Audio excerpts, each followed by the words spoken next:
Hey there, I'm Stacy, and I'm 37 years old. My husband, Eric, and I were throwing a party at our house to welcome back my brother-in-law, Uncle Isaac. He had just come home after spending 5 years in prison for a crime he didn't commit. Yep, you heard that right, prison. But before you jump to conclusions about him or our family, let me tell you, Isaac was innocent. He got caught up in something he had nothing to do with. It took 5 long years of legal battles to prove his innocence and set him free. So you can imagine how excited we all were to have him back with us. The party was buzzing, everyone having a great time. Isaac was in the spotlight, catching up with everyone and sharing stories from his time in prison.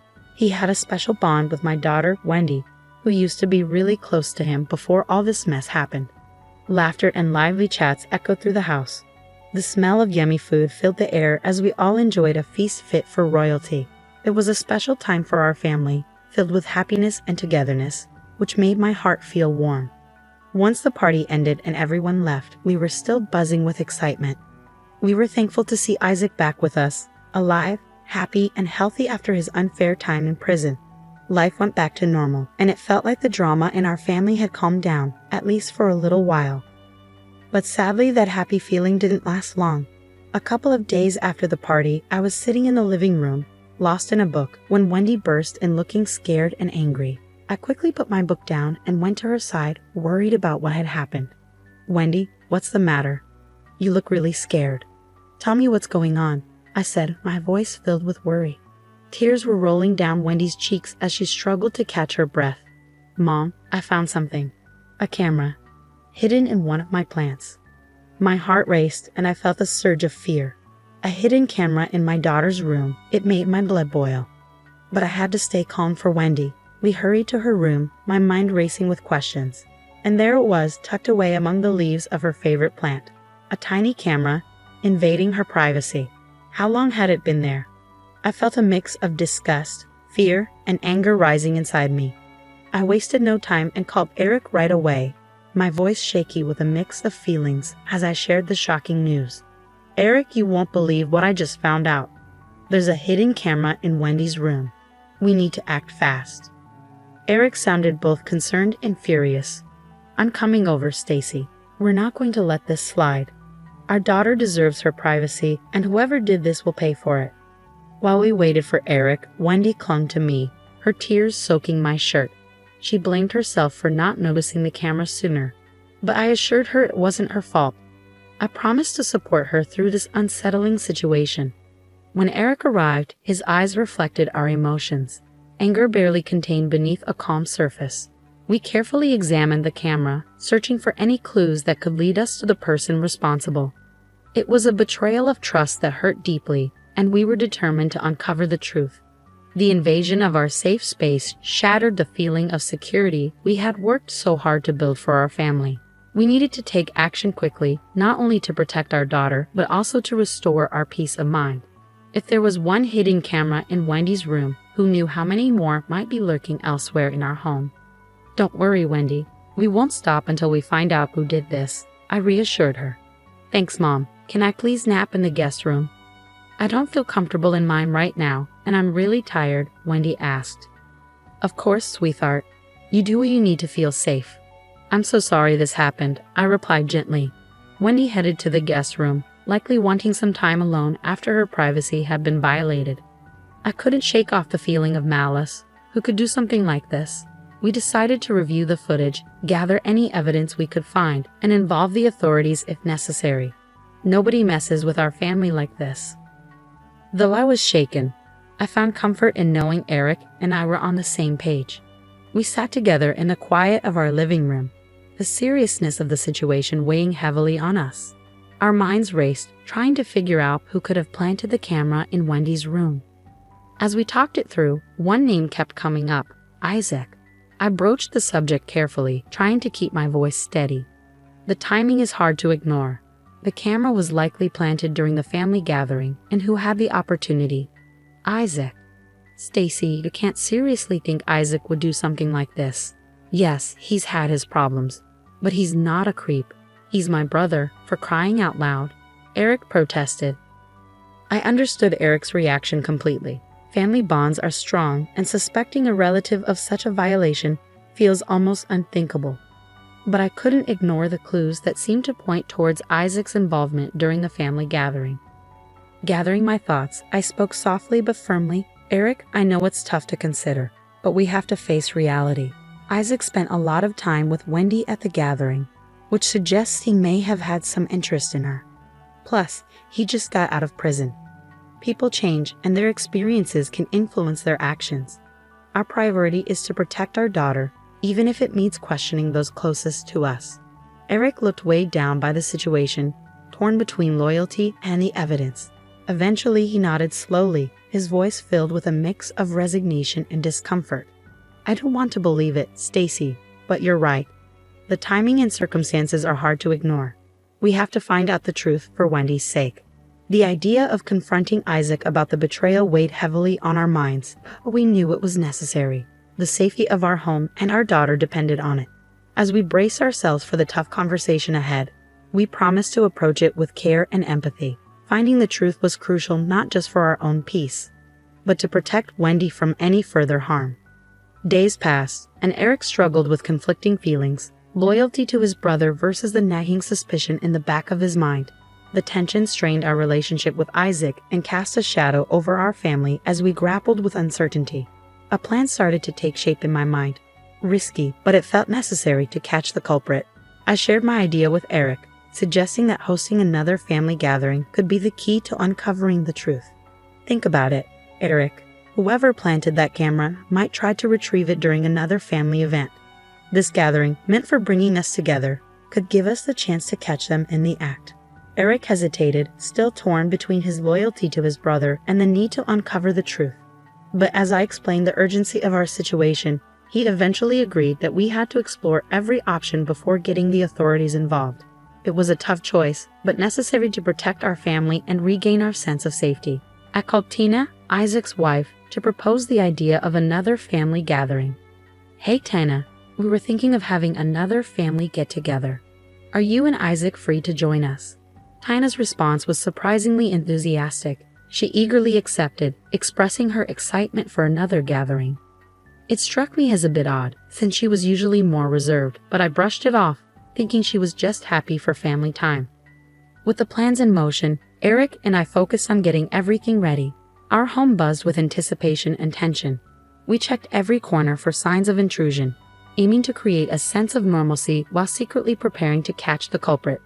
The stakes were high as the day of the gathering drew near, and our family's future hung in the balance. I felt a mix of nerves and determination. We were stepping into the unknown, but we were prepared to face whatever came our way to keep our daughter safe and our home secure. When the day arrived, our home filled with familiar faces once more. Excitement buzzed in the air, but underneath tension simmered. Uncle Isaac, ever charming, greeted everyone warmly, but Eric and I couldn't shake our suspicions. They loomed over us, casting a shadow on the festivities. To ensure Wendy's safety, we made the tough call to keep her away from the gathering, arranging a sleepover with a friend without revealing our concerns. With her gone, our focus sharpened, and we kept a watchful eye on anyone near her room. As the party started, laughter and chatter masked our true intentions. Eric and I played the part of hosts while secretly watching for any suspicious behavior. Our detective skills were in full swing. As the night went on, the music and dancing created a lively atmosphere, masking our true intentions. But amidst the celebration, I couldn't ignore Tina's strange behavior. She kept excusing herself, rushing off to the bathroom with an unusual urgency. My instincts kicked in, and I couldn't shake the feeling that something wasn't right. Driven by curiosity, I decided to approach her. When Tina headed towards the bathroom once more, I followed quietly, my heart racing. But instead of going inside, she turned and entered Wendy's room. Panic surged through me. I knew I had to confront her, to uncover the truth behind her actions. Stepping forward, I called out her name, my voice tinged with both accusation and concern. Tina, what are you doing in Wendy's room? Startled, Tina spun around, her eyes darting around the room as if searching for an escape. But there was no escaping the truth. The tension between us thickened, heavy with unspoken accusations. I asked you a question, Tina. What are you doing in my daughter's room? Tina's facade cracked, tears welling in her eyes. Her voice shook as she said, I was just looking for Wendy. I was surprised she wasn't with us for the party. You were going through her drawers, I pointed out, my tone unwavering. Tina looked down, realizing her hands were still in the drawer she'd been searching. I can explain. Save it. The person we least expected, the one we had staunchly defended, had betrayed our trust. The room swirled with a whirlwind of disbelief and disappointment. I motioned for Eric to join me, and he rushed over, assuming we had caught Isaac in Wendy's room. But his expression turned to shock when he saw it was Tina. You planted that camera, didn't you? Why, Tina? Why would you do something like this? Eric demanded, his voice laced with anger and pain.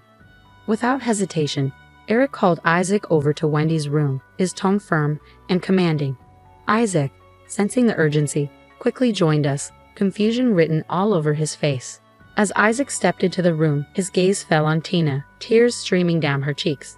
Before anyone could say another word, Eric quietly closed the door, shielding the rest of the party from the unfolding drama. Taking a deep breath, I steadied my voice as I began to explain everything.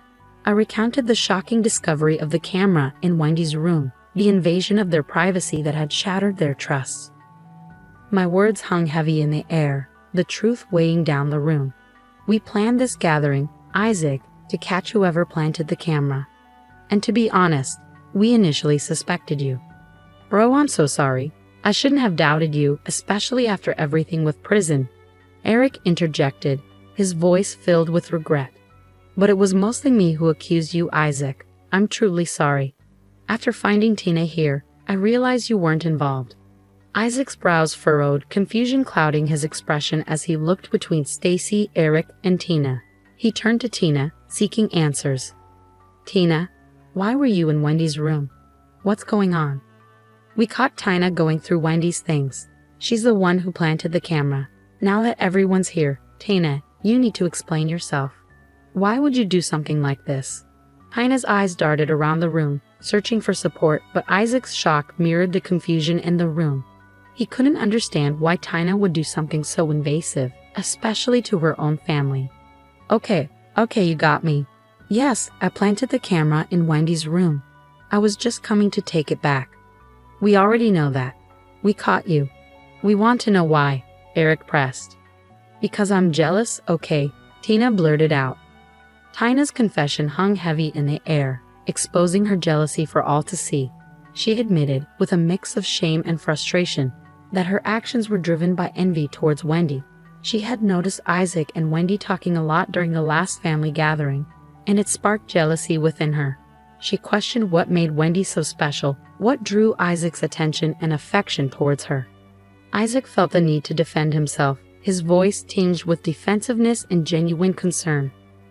Tina, you know I care about Wendy, but not in a weird way. Being her uncle is important to me. I was just checking on her, making sure she was okay. It was out of love and family concern, nothing strange. But why were you always praising Wendy? It made me wonder what was so great about her. Tina countered, her jealousy still evident. So you're upset because I'm proud of being an uncle. Tina, is there something wrong with being proud of my niece? I have every right to support and appreciate Wendy. It's not about playing favorites, it's just genuine love for family. I didn't expect you to react like this. Trying to navigate the emotions in the room, I turned to Tina. What were you hoping to find by planting the camera? What did you think you'd uncover? I just wanted to see how Wendy lives, you know? Maybe if I understood her better and acted like her, I could get the same attention from you, Isaac. I wanted to feel valued like she is. You're acting crazy, Tina. Jealous of a teenager. That's messed up, Isaac snapped, his frustration evident. After an awkward silence that could rival a library, Eric decided to end the party. Good call, I agreed. The last thing we need is to keep partying after discovering Tina's true colors. The resident creep of the year. Once the relatives were gone, it was just Eric and me left to deal with the fallout of Tina's actions. And let me tell you, it wasn't pretty. I unleashed a verbal storm on Tina, making a sailor blush. I mean, who does that? Who plants a camera in their niece's room? Sick, that's who. Isaac looked lost, disappointment written all over his face. I guess he couldn't believe what his wife had done. Can't say I blame him. I'd be equally stunned if my partner turned out to be a lunatic. As the dust settled and our emotions ran dry, Eric and I found ourselves sitting in our once cheerful home. now tainted by one family member's sinister acts. The next day, when Wendy returned, it fell to me to break the news, to expose the twisted truth. Tears filled Wendy's eyes as I recounted the violation of her privacy. The poor girl, innocent and unsuspecting, couldn't believe someone in our own family could do something so awful. "Mom, I never imagined this could happen, especially from Tina. Seriously." Wendy's disbelief mirrored my own. I shook my head, struggling to comprehend it myself. I know it's hard to believe. Tina's really crossed a line. With Wendy in my arms, her tears staining my shoulder, I made her a promise. We were going to fight back. Pressing charges was just the beginning. Tina needed a reality check, and we were ready to give it to her. Her tearful eyes met mine, seeking reassurance. "But Mom, how is Uncle Isaac doing?" I sighed, the weight of our shattered family hanging heavily in the air. "Honestly, he's struggling. It's hard for him to celebrate his freedom knowing he's married to someone who's acted so terribly." "So, are they getting a divorce?" "I don't know, sweetheart. I hate what she's done to us." "Me too. But right now, our priority is your safety. We're getting a restraining order against Tina so she won't come near you again." We're pressing charges and getting a restraining order against Tina, the one with the camera, and the bond between Isaac and our family? It's strained, shattered by this betrayal. There's an awkward silence between us, a reminder of how far jealousy can go. But we're determined to rebuild and find comfort in those who truly care. The road ahead might be tough, but we're ready to face it. Our family's love will help us through.